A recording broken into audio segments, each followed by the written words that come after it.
Do you guys all need to roughhouse right in front of my face? Look at your scary green eyes, Biggie.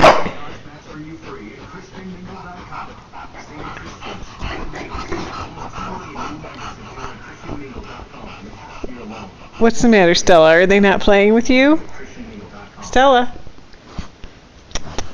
Welcome back to the NFL Spotlight today. Talking to former New Orleans Saints coach Greg Williams. He is answering questions from NFL officials about some of his motivational methods, as you could say. He is accused of offering bounties to his defensive team for putting opposing players out of commission. The report says there was a pool of $50 grand for the payout, and some of the sport's top players, including Brett Favre, were targeted. But it's not just his work with the Saints that's under scrutiny right now. He reportedly had bounty systems when he was involved with the Redskins and Bills as well. Here to talk about this is a unique perspective for the situation. Troy Wire, he's a former NFL defensive player. Troy, we're so happy that you're here. You played under Greg Williams in Buffalo. Tell us about what the bounty system is and how this